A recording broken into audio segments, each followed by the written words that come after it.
Hi, everyone. Welcome to Speech Goods, a podcast where we showcase awesome SLPs doing awesome traditional and non-traditional SLP things.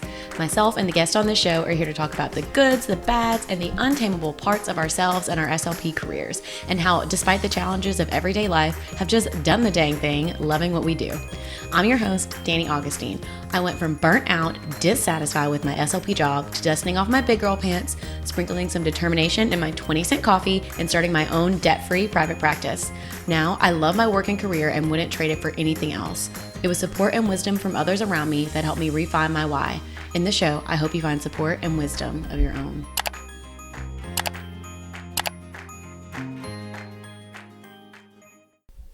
Hello, friend. So today we have Lindsey from Help Me Grow Speech. Lindsey has been a licensed speech language pathologist for 7 years. She excels in the areas of early intervention and preschool with emphasis on parent counseling and education. Lindsey has also mentored SLP graduates and CFs for the past 3 years and hopes to continue to sharpen her supervision skills. It's important for Lindsey to coach new SLPs and give guidance she wished she had when she first started out in the field. Leah is the other half of the Help Me Grow Speech team, and she's the creative director and photographer. She takes Lindsey's information, makes it palatable and presentable for everyone to grasp and enjoy. Together, they hope to create products and content that is relatable, functional, and uplifting for everyone. Now, just so you know, this episode is just with Lindsey only by her lovely self, but don't worry, your girl Danny has got another interview in the works so we can get both of these two amazing ladies on the show.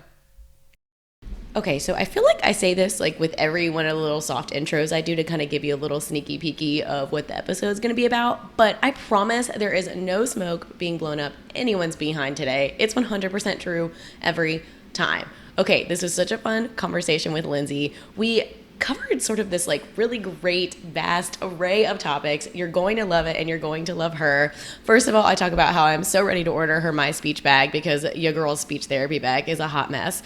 Then we get into a great conversation about mentoring other SLPs. She talks about growing her online business, picking a niche in her online business. She even talks about how being the only Asian American in her graduate cohort impacted her and her practice. Also, Lindsey did request that I give a shout out to Paige from @thespeechy because Paige is the one who told her about the Speech Goods podcast. Gotta love me some Paige. PT Dubs, if you have not checked out the episode with Paige, go check it out. She's one of the further episodes earlier in the series. We talk about fighting against absolute phrases in the field. We even get into a little bit of parent education and support, which is something that Lindsey actually specializes in. We talk about how she wants to be able to fight against those absolute phrases that people really sort of draw to in the field sometimes. Things like always do this or never do this, and why this doesn't work for many people. You are going to just absolutely love this conversation with Lindsey. She's fun, she's feisty, and we get into all the things. We even have this great conversation about the importance of resiliency, not just with owning a business or entrepreneurship, but just in life in general. Okay, your girl's gonna stop with the blabbering. Let's get to the interview. Hello, Lindsey. How are you doing today? I'm great. Thank you for having me. I am so excited. I follow you on Instagram. I love your reels. They make me laugh. Thank you. They make us laugh too and sweat. We're sweating by the end of recording all of our reels.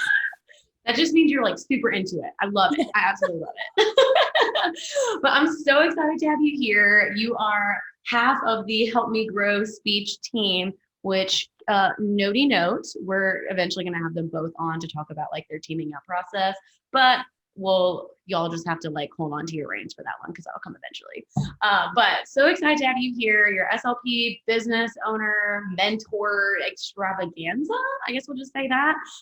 So lots of cool stuff going on. I want to buy your speech bag. You're sold out right now. But I forgive you. I know. Listen, we are working so hard. The new speech bag is on its way in production, and she's going to be bigger and better than the first one, than the OG. I love how it's bigger because we need to fit more stuff in it, like more toys. Right. Yes. If y'all haven't seen the speech bag, go to our Instagram because you have a link in your bio and stuff. People to go check it out on your website. Yes. Go check it out because your girl wants one. But anyways, so we just heard your great bio, all the things. I'm super excited to kind of get your perspective, especially with your sort of like bridging this gap between parents and speech pathologists. But go ahead, let's start by you just telling me a little bit about what makes you unique, you and your SLP journey.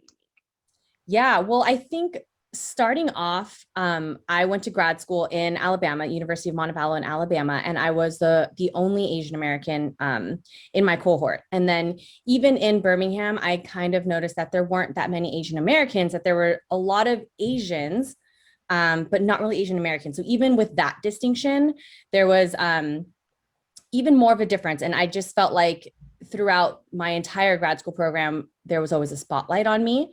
Um, and I was kind of like, that phrase, like the face of the race going on. So I kind of did feel a little bit of that.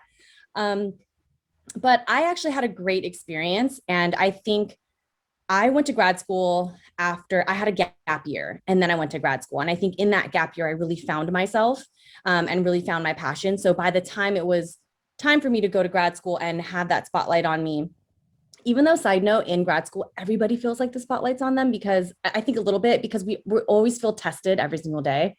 So not to take away from everyone else's spotlight, but I felt like that gap year really did prepare me. And instead of being self-conscious or second guessing myself, I really leaned into it and I stepped into that. And I owned being different. And then also my cohort was just lovely and they were so welcoming, and I wouldn't have been able to get through it without them anyways. So I think I had that on my side too. Love it. And yes, you're totally right. I did an episode with Tommy Teshima. It was in my first episode. She's fabulous.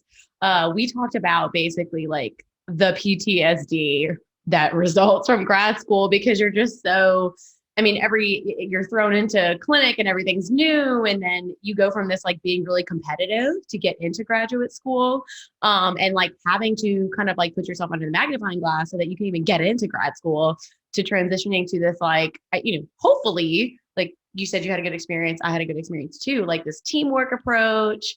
But I love how you mentioned that that gap year gave you confidence. Can you talk about that a little bit more? Just like how it gave you just confidence to be able to like do the dang thing. Yes. Yeah. So in my gap year, I was really lucky. I had a nonprofit in my area that specialized in early intervention. And so there were PTs, OTs, SLPs that worked through Harbor Regional Center. And we worked with kids birth to 3. And so they hired me as an assistant at first, and then I rose up the ranks to be a teacher of a little classroom. And so I had to organize the SLPs, PTs, and OTs schedules with the kids' classroom management and all that stuff. But I just got to see various kids and their disabilities, and then also the different disciplines. So I was on the path for SLP, wasn't exactly like gung-ho about it yet. And then working there for a year, I really just found my purpose, and the kids inspired me, and getting that hands-on experience. I think that's where I always, where I had the disconnect in the educational system, is not having that like direct, like what the applicable, like, why am I learning this? Like, what are we learning in this poli-sci class or rhetoric writing class? Like it was just such a disconnect. Why am I doing this? And then even for like the SLP stuff with like, learning about the speech sound disorders or whatever. And it just, you have to like imagine, if you don't have that experience to fall back on, you're imagining these kids. And I'm like, well, what? And then, so in that gap year, actually putting a face to some of these disabilities to the best I can, and seeing some of these strategies working out, I was like, oh, I get it. And then seeing like the success and the kids like connecting with others and starting to control their surroundings. I'm like, oh, like mind blown. I was like, okay, I got it. Now I'm ready. Let's go. Okay, I got it. I got this. Let's do it. Well, and kind of, it's interesting that you say that as part of your experience, because I know that's part of like your goal with Help Me Grow Speech. Is this sort of like bridging that gap between parents and kids? So can you tell us a little bit about your business? Because I mean, are you doing full-time or part-time SLP in addition to Help Me Grow Speech? Full-time with the district. And then in addition, Help Me Grow Speech. Yeah. And so at first, like working the district, it's really hard to build that parent rapport because we only see them at pickup and drop off. Luckily for my school compared to others, we also have in-person progress report meetings, which sometimes districts don't have. Sometimes it's only the IEP and that's it. So we do get to see them more times than other districts.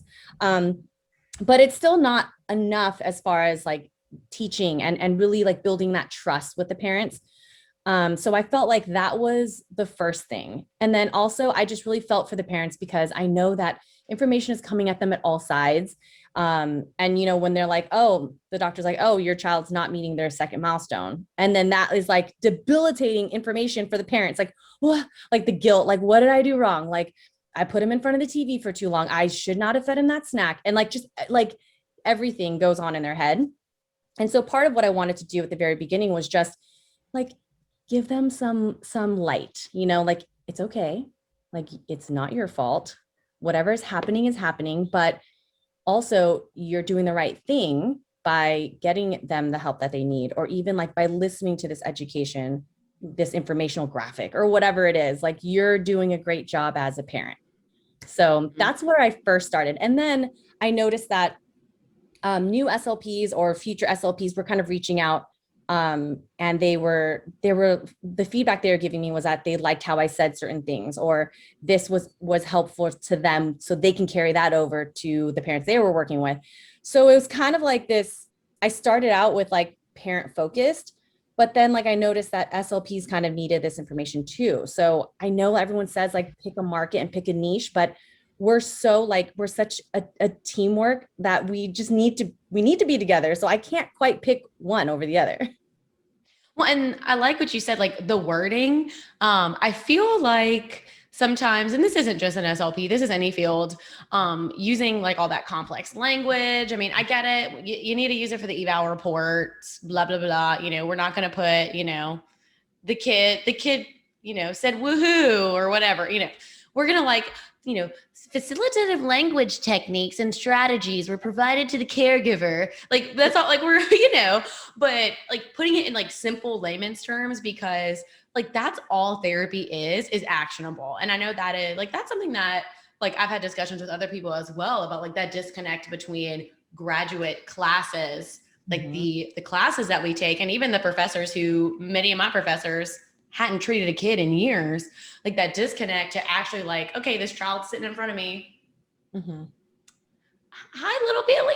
Like, what am I supposed to do? Okay, great. So I love that. And I mean, a lot of times, like the way you explain it to the parent, especially like newer SLPs who, if you haven't had a lot of experience, I love that.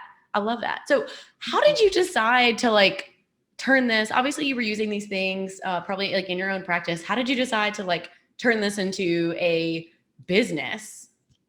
You know what? So I love my job and I love my preschool, but I just felt that it was so limiting. Like I was in a box because in the district, you can't say certain things. You can't do certain, there's just a lot of rules and regulations and policy that goes on in the district.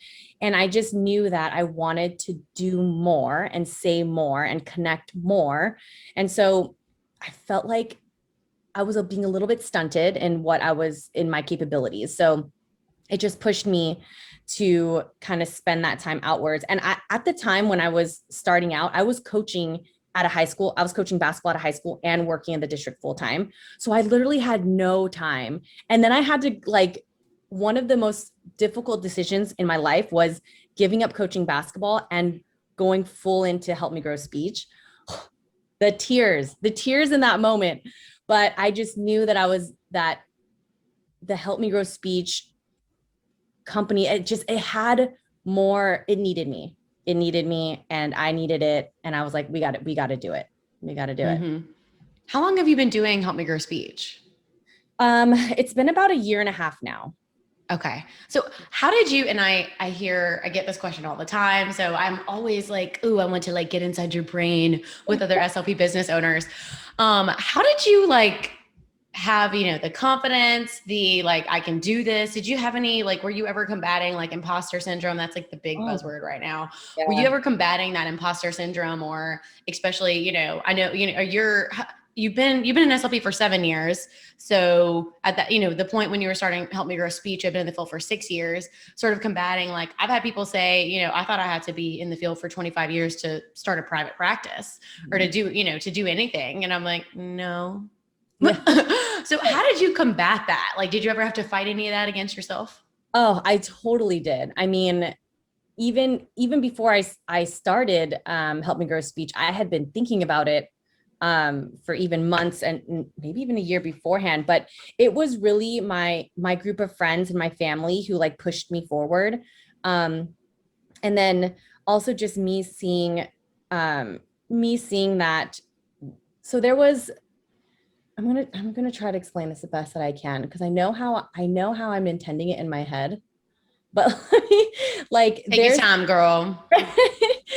There's like a disconnect with like what you were saying, how we use a lot of jargon in grad schools, right? And we get tested on that, and it's very nitpicky, and it's very, did you use the right terminology at the right time, right? If you didn't, then you're wrong, right? And then when we fast forward now into the real world, and now we have parents, and we don't necessarily need to use all of that jargon, and we don't need to be right on all the time. We don't need to harp on every single fault or delay that the child has at that moment. We can kind of pick and choose and use our clinical judgment and navigate that. I was always better at that part than remembering the clinical terms on the spot and, the right way to do things, And so what I was seeing a lot on social media and on all these, like, on the web and everything, was very much the technical educational terms. And what I was not getting a lot was the bridge. Like, okay, so now how do I teach this to a parent and not make them feel like, oh, wow, she's like full of herself, like, I'm not trying to, like, I'm not in grad school to be a speech therapist, just help my kid, like they have their own jobs that they're trying to do, like, just give it to them easy, And so then I was like, well, I was always better at that, at like making little, like, I make really weird analogies in my head, but these weird analogies actually help parents. I can't think of one now on the spot. I was going to say, can you think of one that you use like commonly with parents? You're I'm putting you on the spot, Lindsey. I know, I got to think of one. If I think of one, I'll shout it out randomly. There we go. Do it.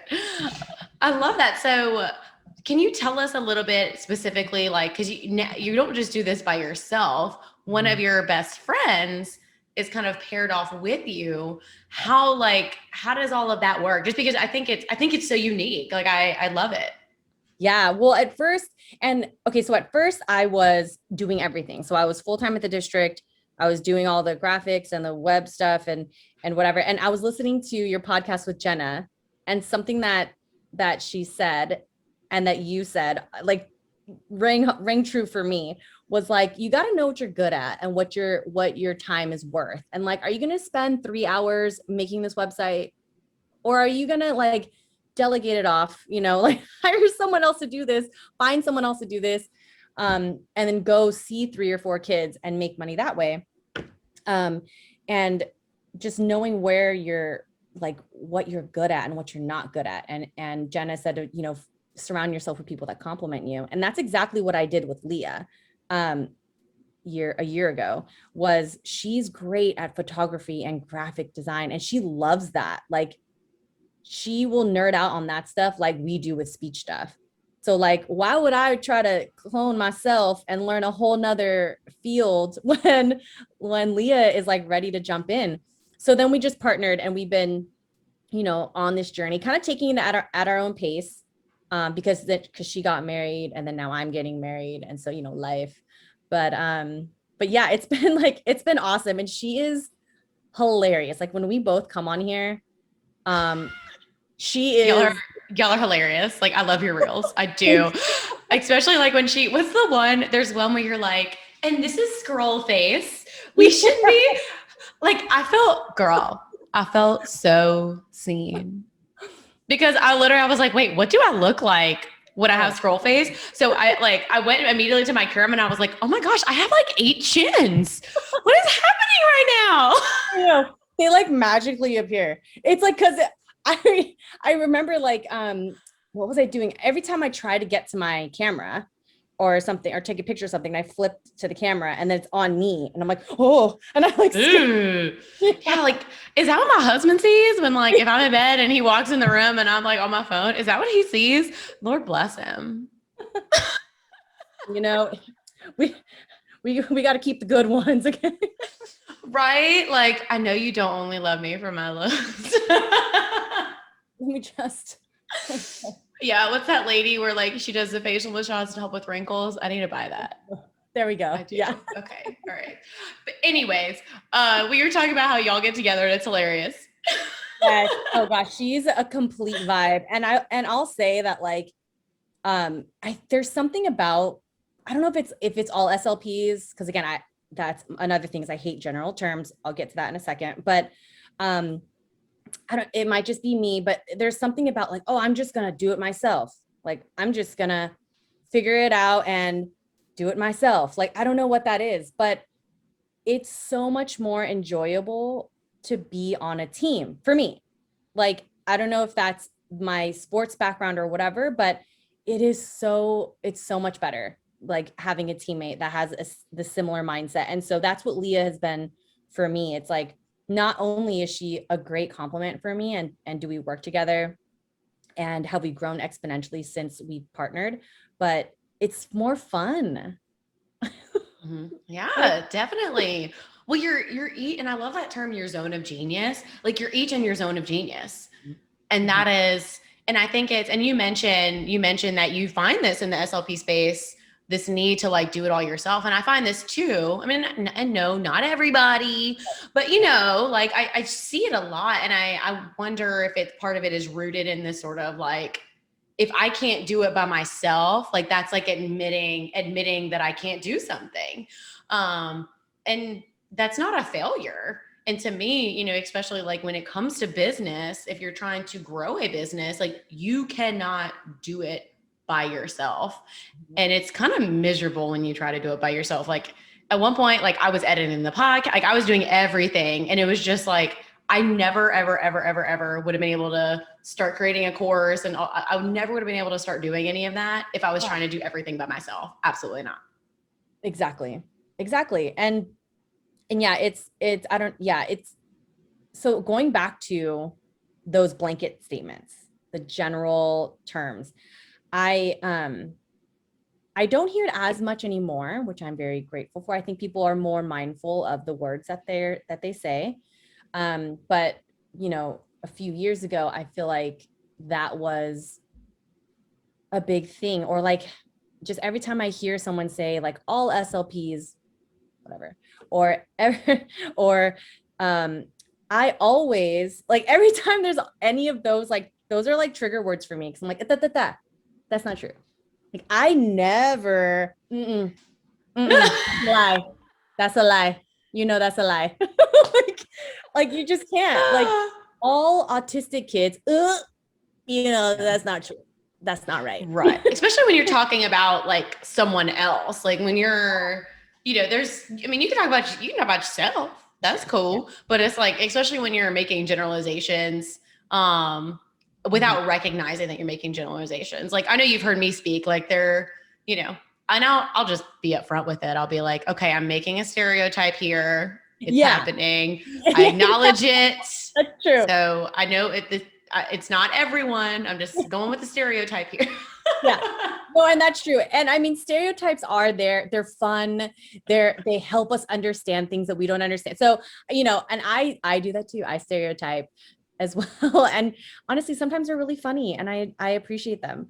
But that's another thing that I'm really conscious about in Help Me Grow Speech, especially when it comes to parent education and bringing awareness to that when we're educating parents and counseling them, and just reminding them that your child is still unique. So we can go through all the years of schooling and read all the research papers, and the general trend will be this, but your kid, you know, I don't know your kid, you know, and like they might be completely different, but you know, here's what I can offer you. Here's what has worked for me. Here's what, you know, research says works. Try it, give it a shot. And I always feel like coming at that angle as like, here's my resources, here's what I have access to, I can teach you and then make it fit for your family kind of a thing works. Because a lot of things, like even learning in grad school, which I will say that my grad school did have a really nice multicultural like class to kind of highlight some different cultural differences. It did ring true, like eye contact with Asian American kids, and like speaking in full sentences and asking a lot of questions for Asian American kids. That's not always going to work in every family, because the kids aren't always expected to ask all those questions, and it can actually come off as offensive or like, what do you call it? Defiant or questioning? Yeah, like obstinate, like Yes. you're questioning my authority as a parent Yes. if you're asking me all these questions type of thing. Yes. Yeah. Yeah. Interesting. So taking something and making it work for a family is always like what I like to do. And my biggest thing with parent ed. I love that. And just coming at it, because I like, now that you say that, like I'm thinking about therapy, especially with like those younger kids. Like I do a lot of birth to 3.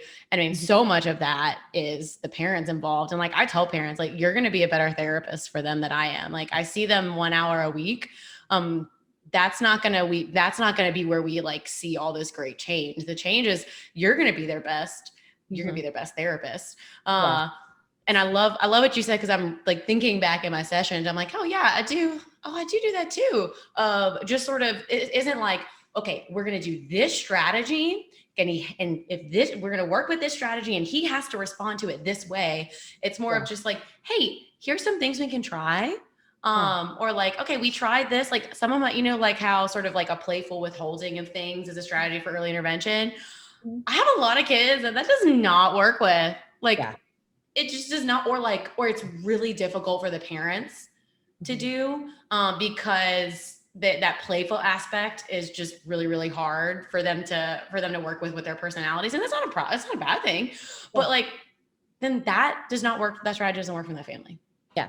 It's not good or bad. Like, it just is. So we're going to try something else. And I love this idea of like you should have different tools in your toolbox, and be able to sort of like adapt them for each family's needs. I love that.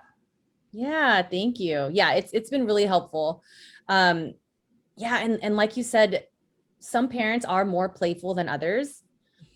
And some of these strategies are going to work and some aren't. But I think the biggest thing another big thing for parents is to just let them know that they're doing a great job. Just because a strategy doesn't work for them, it doesn't mean that they failed, because sometimes they'll say, oh, like you do it, he does it so well with you, like, he likes you better. And I'm like, oh no.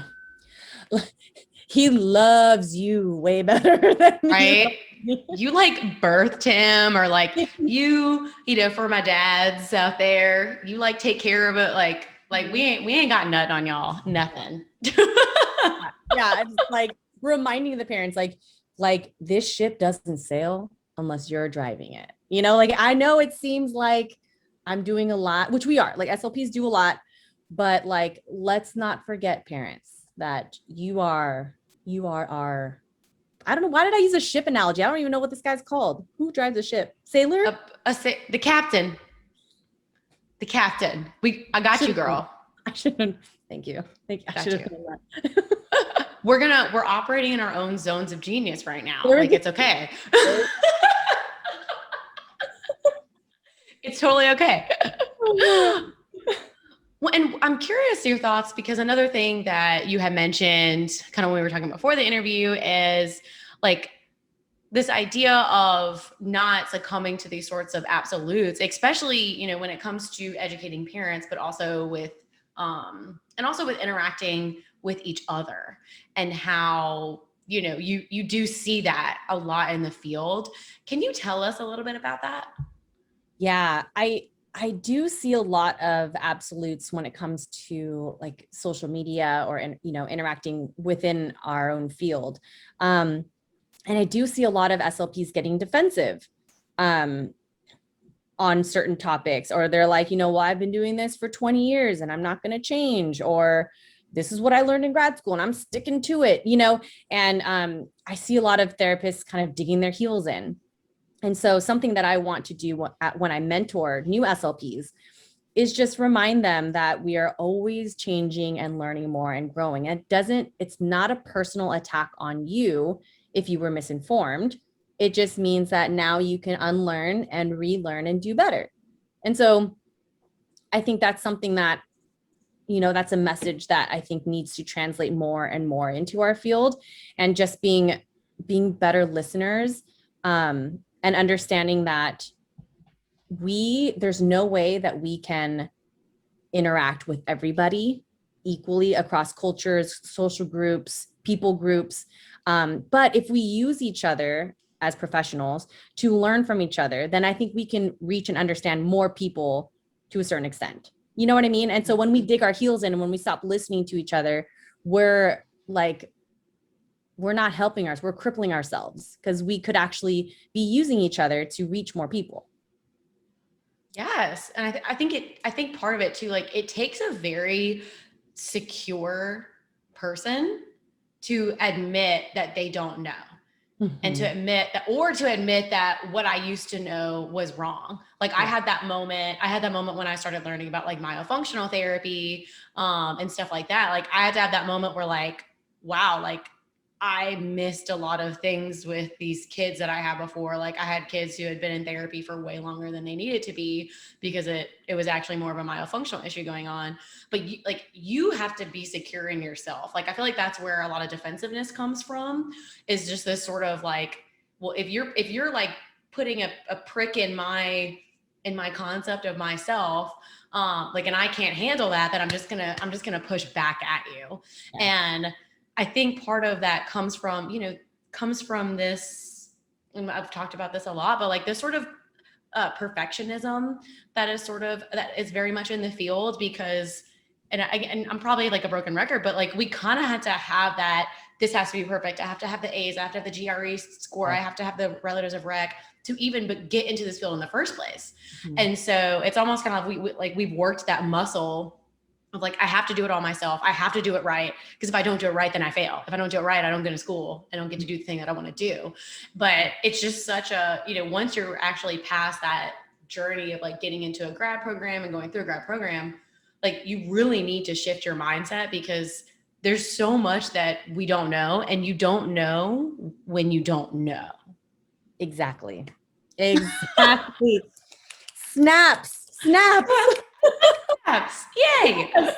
Yes, exactly. Like the perfectionism thing, the competitiveness, the judging others, like that is very much grad school and getting into grad school process. It's so very much there. And I get it. Grad school cannot teach us everything. And I think we as a field are really trying to not make our field a doctorate program, because we don't want to extend that grad school time. But that means that we just can't learn it all. Because we ain't gonna get paid. That's I'm sorry, I'm just butting in for that. But that's my issue. Like, okay, you're gonna make me a doctorate, but I'm making $45,000 a year. I ain't like, no, because you're gonna charge me for another year of tuition. Mm-hmm. Yes. Where's my check? Where's my paycheck at? That's what your girl's trying to say. I'm gonna like, I'm sorry. That just grinds my grits. Like to go to school, like you can go to school for one more year and be a doctor, like a medical doctor. But yeah, I'm sorry.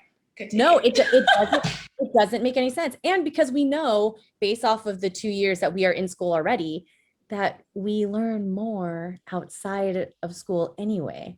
So when if you extend the school part, then you're just delaying when we're actually learning. Like right. Yes. I'm sorry. Let's get back, but that just gets me all heated about that topic. Continue. Mm-hmm. No, it does. And that's why that mindset shift is so important, like you said, because we have to understand that grad school getting in is horrible. The whole process is PTSD, and then grad school itself horrible. And grad school is going to lay the foundations to the best of that program's ability. the foundation, like the very bottom foundation. And then the rest of what you're learning in the field is where you're going to build. So you have to like know that. And then whatever information is coming at you, again, like make it make sense to you. You don't have to try everything on a child, like make it make sense to the child, you know? But if we have that mindset, then we're able to grow with it. 100. Like you and I think what was frustrating for me getting out of graduate school was that I was told, like, I was kind of told, like, you're the expert, blah, blah, blah. Like, you know everything, not know everything, but like, you know, I mean, you have a master's degree, but I got out into the field and I really didn't feel like I knew anything. Same. And so like, but I didn't, I knew that we were always going to have to keep learning, be a lifelong learner. Like everybody make me a t-shirt, you know, everybody says that, right? Everyone that says that's a good thing. Okay. And it totally is. But like, I didn't fully understand that when I got out of graduate school, that like this field really is a lifetime of learning, especially depending on like which route you decide to go. Like, do you decide you want to specialize? Do you want to continue to be a generalist? Or if you do specialize, do you want to do a certain age group or certain diagnoses, or even things like, even for you, like you mentor SLPs, like that's a skill set in itself. Is that a part of like what you offer with your business, is mentoring? So not right now. I'm hoping to. So I did my first IEP workshop. And then I'm doing another IEP workshop with speechtherapypd.com. And so, yes, I'm really excited. So I'm starting to figure out how to mentor through HMGS, especially through like the school district and IEP. I mentor right now strictly through my district. And I'm constantly taking students every semester. So every year I'll mentor two graduate SLPs. And then I usually still connect with them even after. And I will say it is a skill, like mentoring. And this is part of the reason why I wanted to get into it, was because I had some good mentors, but mainly the general feeling of it was that this graduate intern or SLP graduate student is going to help me manage my caseload while I get all my other work done, because the job is so demanding. And so there's so much I have to do. And I will say at the beginning of when I started mentoring, I was like that because that's what I thought it was. And then so, you know, to my first few SLP grad students, I apologize. I am much better now. Sorry to get me at this stage. When you know better, you do better. Okay. We're going to give some grace here. Thank you. Yeah.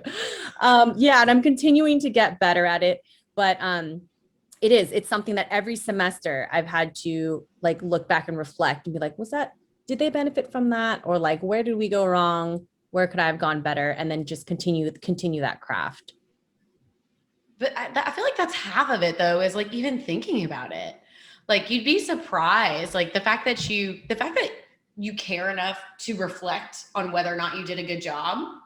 Like that really is half of it. Like that's what I tell people with like money and stuff. I'm like, the fact that you're even asking me if I should pay off my debt or invest, like that, you have like 70% of what you need right there. Like the fact that you care enough to like think about your performance and think about like, not think about your performance in a way of, oh my gosh, I did terrible. Oh my gosh, that was awful. I shouldn't have done that. I'm the worst person ever. But think about your performance in a, where can I grow sort of lens. Help me grow. There you go, girl. Yes, exactly. I love that word grow, because I just think we are always trying to grow and do better.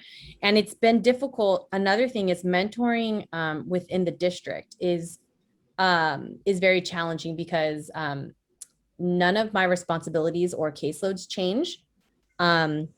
I don't get any incentive to take on students, but I have more of a responsibility because I need them to be able to know what it's like to manage the caseload at the bare minimum. But then as much as I can try to teach, because this is the only time they're going to get the school placement for the most part in school, right? So try to get them the idea of now what is an IEP? Now, how do we run it? How do we organize it? Parent ed. Okay, let's do some parent ed. Collaboration with other professionals. Let's try to do some of that. Like, okay, we have a hot case now. Okay, how do we manage? Where do we go in the system to get some support? Like, how do I teach them all of this while still doing everything that I need to do and getting all of my stuff done? So it's definitely been a process of trying to figure out how to balance it all out. And that's an issue I've always had with and I really don't know how to fix it. I have absolutely no solutions to offer whatsoever. Yay me. But that was always something I've always thought was an issue of, when getting these graduate students placements, it really is an extra duty for that, unless they take the mindset of like, oh, good, they can help me with my caseload. Which again, I totally get. Like, if you're swamped with kids, I mean, I'm not no judgment zone here, but at the same time, I hate that in order to give like a good quality mentorship experience, like it literally is just, there's more work for you. There's no monetary incentive. I really don't know how to change that, because unfortunately, like just looking at it from a numbers and business side, a graduate student doesn't create more income or provide more service. Does that make sense? Right. So like, even like when I interned at the hospital, I wasn't able to see more patients for them, AKA creating more income so that they could pay me or pay my mentor. Like, my mentor was still bringing in the same amount of revenue for the business. Yeah. So, I mean, I definitely get the side of like, we should pay grad interns. Like, I mean, yeah, like I love that, but I really don't know. I don't know how we would fix that, or pay people who take on graduate school interns, because it is more work for you. And it's something, that you've taken the time to try and hone your craft in that too. Yeah, it's hard. And I know I don't have an answer for it either. I think just as long as both, and I try to be as transparent as possible. And as long as like both parties are in the understanding that we're going to do the best job that we can, and I'm going to try to give you the best experience. Like, oh my gosh, I had 2 graduate students when COVID hit. No, I had one graduate student once COVID hit. And then I was like, no, I am not taking on anymore, because I'm trying to figure out teletherapy right now. I don't even know. But then these grad students still need mentors. They still need supervisors. And I was like, okay, all right, let's do it. So I took 2 on to do teletherapy. And I just try to be as transparent as possible. Like, listen, we're going to try to figure it out. Here, I write a list down. Here's at the end, at midterm, this is what I need you to do. And this is with my help. And then at the final, this is what I need you to do with like, not so much of my help. Right. And then obviously IEP meetings, like I'll try to run unless the student is really strong and comfortable. And then I try to like, based on the student, give them more responsibility. But and for the most part, I think, having that list and being upfront with the SLP grad students, I think it's helpful, because then they know what to expect. They know that I'm not like, we don't have all the time in the day. I try to be mindful of their time, because I know they're also studying. Like, we like to think that these placements are like of top priority, but honestly, like passing comps is top priority. So study, Yeah. And yeah, just being like mindful of their time too. And you actually, like, I was about to ask you a question, and I don't know if you might have already kind of given the answer for that, but I was going to say, like, what advice do you have for someone who's thinking about taking on a graduate student, like for mentorship and things like that, especially, we'll just say, with the expectation that you're probably not going to be compensated for it monetarily, but there's the fulfillment side. Totally on that. But yeah, like what sort of like advice you would have for them in addition to all the beautiful things that you just said? Thank you. I think just being organized to the best of your ability. Like, don't be so hard on yourself to where you're like, oh, I can't even get my stuff together. I definitely can't take on a student. That's not necessarily true, because your student will probably motivate you to become more organized.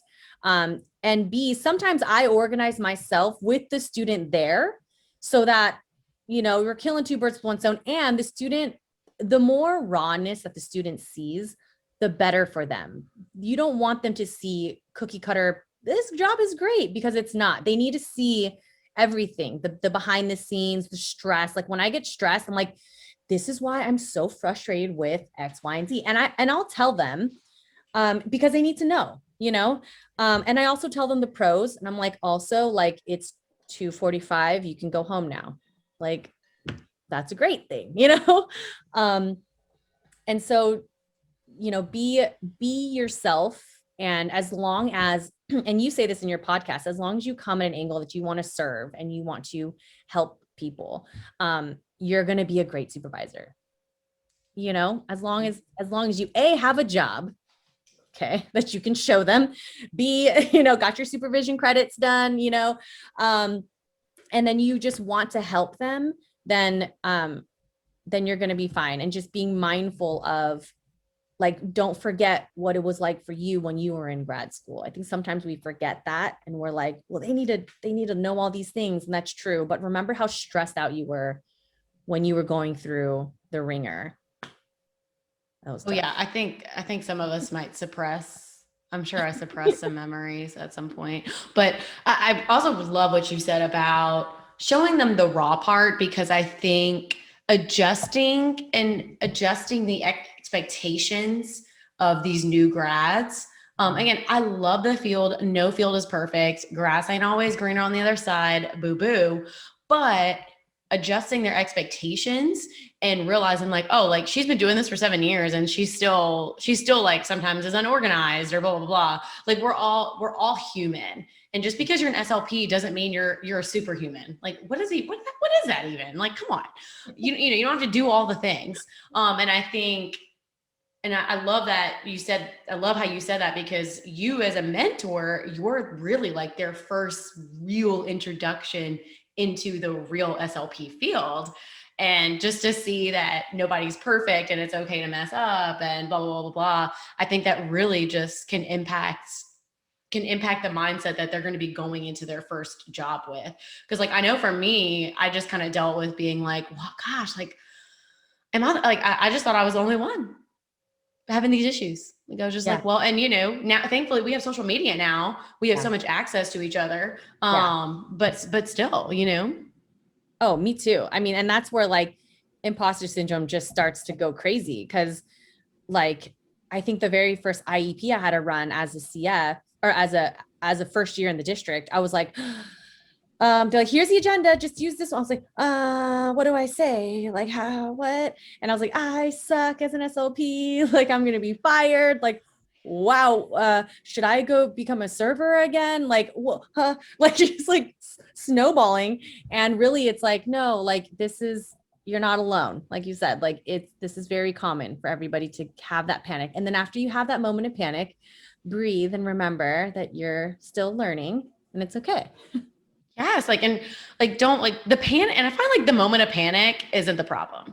It's what happens after the moment of panic. If you dwell in the moment of panic and just, like, marinate in this, like, I suck, I'm never going to be successful, and I'm never going to help all the kids that I thought I was going to help.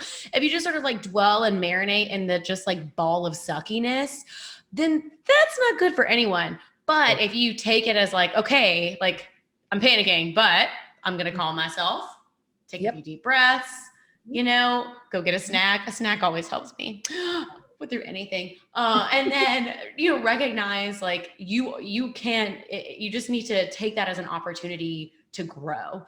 That's even something, I mean, I even hear that about, like, entrepreneurs or people starting businesses, not, even just making that bridge in topics, but just this idea that, when something doesn't work, it's not a failure. It's an opportunity to grow. Yes.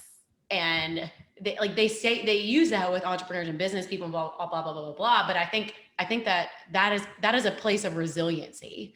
Mm-hmm. And I don't remember where I read.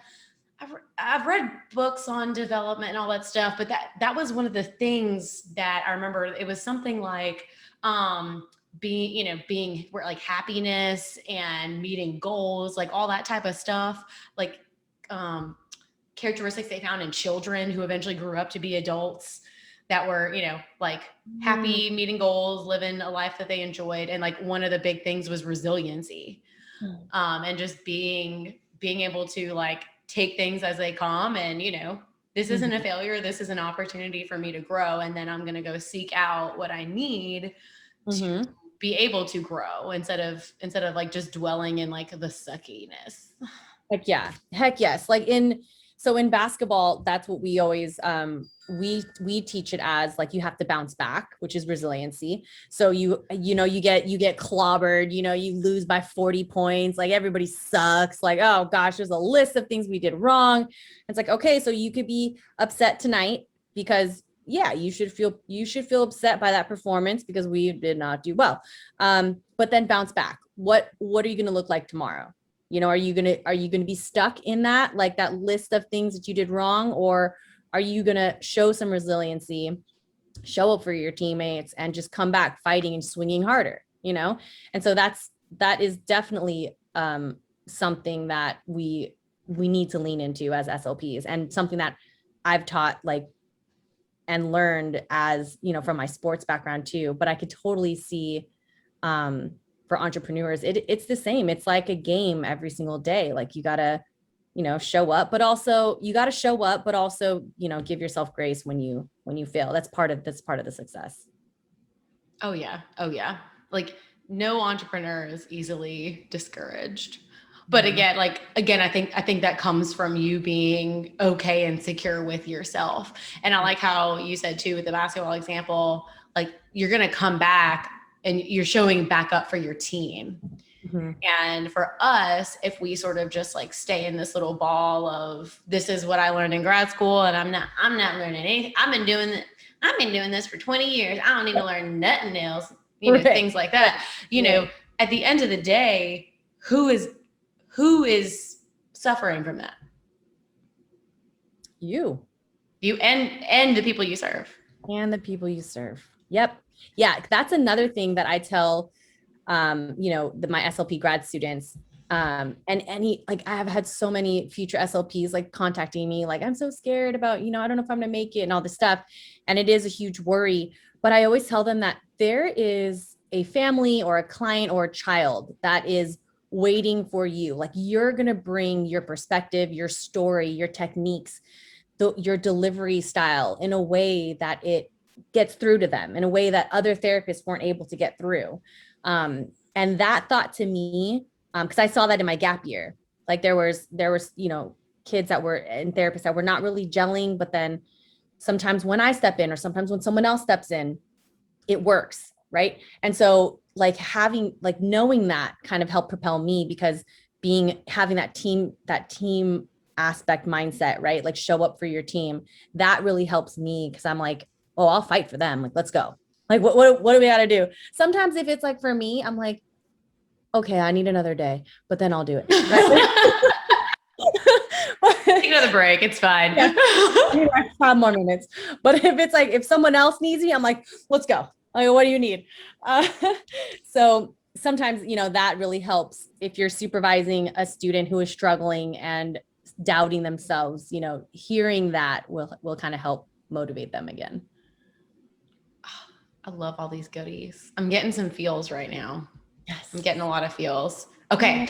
I have to, before I let you go, so I don't take up all your time. I just love all these things. So can you tell us about like what, I know that you're, you have your Help Me Grow Speech business, but can you tell us about like kind of your plans for the future with your business, like what you want to offer? Like, I love seeing SLPs in business and just like being fabulous.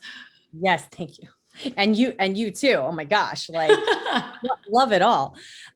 Okay. So we are still in the baby stages of Help Me Grow Speech as far as like our identity, because we're two separate people who offer a lot of things. So right now, I don't even know anything in the works for school SLPs specifically. We have a planner, an SLP planner that is in production that help with IEPs. It'll help with assessments. It'll help with scheduling. So just kind of like making it a little bit easier for school SLPs to stay organized and on top of things. So that is next up in line. We do have my speech bag, new and improved, in the works as well. And we actually are starting to venture into consultations with SLPs who want to make a presence on like social media. So like people who are a little bit more creative, like kind of like maybe an in-between of Leah and I. And we've had some reach out and need some advice on graphic design, on content, on when to post, on what apps to use, like things like that, more on like marketing Instagram side. So I know everyone says pick a niche and pick a market, but like this feels good right now. So we're going to roll with it and see. Yeah, well, and you're also like, it's also picking you. Like, I think that's a good distinction to say, because there's a lot of power in picking a niche, but the point of picking a niche is like, so that your content is reaching the right people, right? But if you have people coming to you for something, like, to me, that is a different story. Picking a niche is like growing your audience, like having a direction whenever you're creating products, when you're creating content. But clearly, I mean, and you have a very good size audience. Now you're in that stage of I have an audience now. What does my audience want from me? Yes, I love that. And it's so true, because I do feel like, because I do feel like we're getting this pull. And as far as like SLP side and SLP mentoring and all that stuff, I think I know what I can bring and where my areas of expertise is. And then with Leah, though, like having Leah here is an interesting addition, because it's now expanded our specialty into the area of creative graphics, photography. What message are you trying to convey with this photograph? What filter do you want? What branding colors? Like that's like all her realm. And then since it's SLPs, like, again, we're at this like amoeba of like things, and the SLP world is like that. Every SLP has little niches and little side projects and other things that bring them joy. And now these types of SLPs are kind of coming to us and asking us for guidance. So we want to be there because we're doing something that they like and that they need guidance in. And we're like, if you need our help, like, we are here. We don't know how it's, we still in the baby stages, but we're going to figure it out and we're going to be there for you. Yeah. I mean, that's all businesses are, is that you're solving a problem for someone. It could be you're solving the problem that they can't fix their flat tire, because your girls had 2 flat tires in 2 weeks. They can't fix their flat tire, so you fix it for them. Or maybe it's like what you said. Oh my gosh. So yes, like any business is, you're solving a problem for someone that they can't solve for themselves, and they are willing to they're willing to pay you to solve that problem for them. So like, just like you said, like not putting yourself in boxes, like obviously you don't want to like overbook yourself or something like that. But if that's what the people want, I mean, go for it. Like, and it's something, and it's funny how like it all goes back to mentoring, even though it's not mentoring graduate students. It's funny how you seem to be drawn to just mentoring in general. Oh, that is so true. I didn't think about it like that, but that is girl. So true. You understand me better than I do. What? I've been watching you, Lindsey. I have. I love it. But yeah, like, and I love everything that you always say about serving others. And I think that's just where my heart is at. Serving others and mentoring and just being there and then just being like just a support and validating. Like, I feel like so many of us go through this whole process of being an SLP, becoming an SLP and then being an SLP.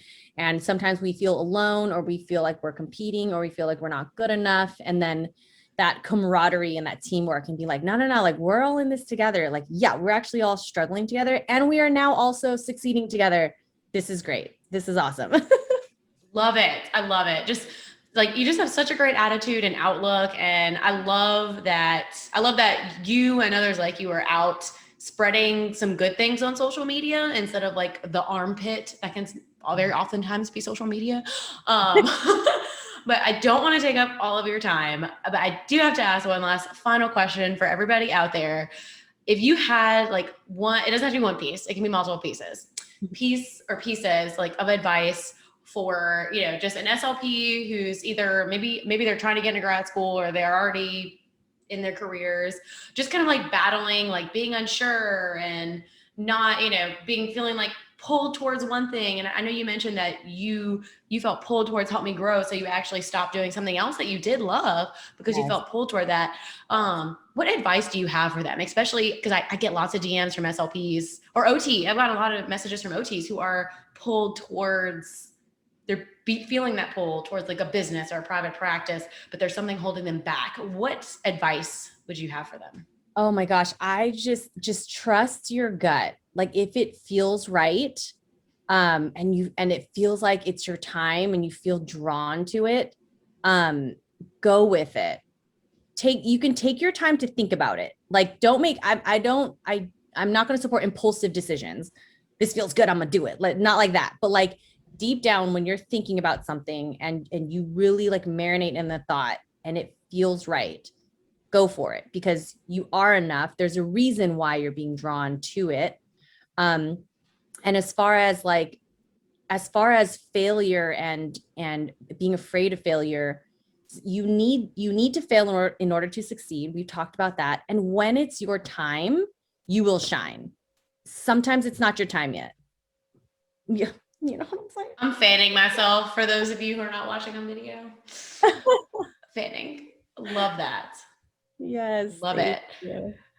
And just like how it might not be the right time for you, like in your situation or whatever it is, but also make sure that you've got the right thing. Like if you don't put yourself in a box of like, this is what every SLP should do. Like, well, I know when a lot of people think of SLP businesses, they think of private practice. Not everybody needs to, I mean, I love private practice. I have my private practice, you do you, but like, if you're not being drawn towards that, then don't do that. If you are being like, if you're like, I've said this word, I suck at like making cute materials. Like, that's not my thing.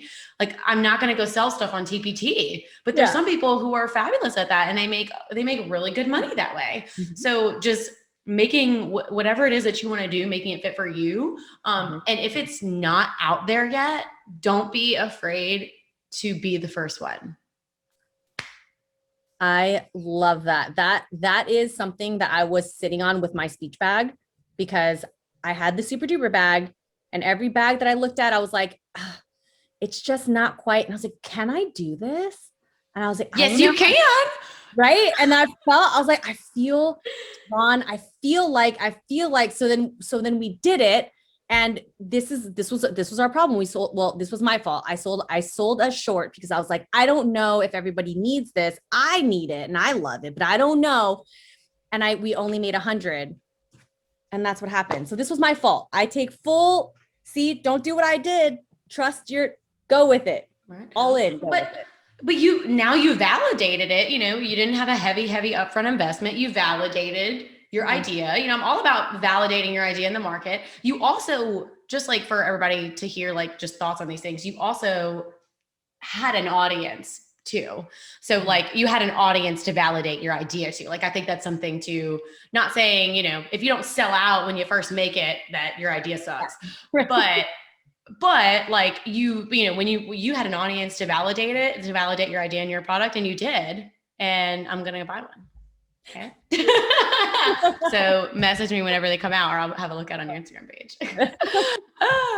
Okay, Lindsey. Well, thank you so much for coming on. This was so much fun. I think like my cheeks kind of hurt from like all the laughing and Googling that we did today, but that's good. It'll help me like not get all the wrinkles. It'll be great. Yes. Stretch it out. But thank you so much for coming on. And I hope you have a great rest of your day. Thank you for having me. This was awesome. I can't wait to come back. Yes. Bye. Bye. Thank you so much for listening to this episode. If you want to hear more no fluff, getting the dang thing done stuff from myself and other real life SLPs, be sure to leave a review on Apple Podcasts or pledge a small amount on patreon.com/speechgoods.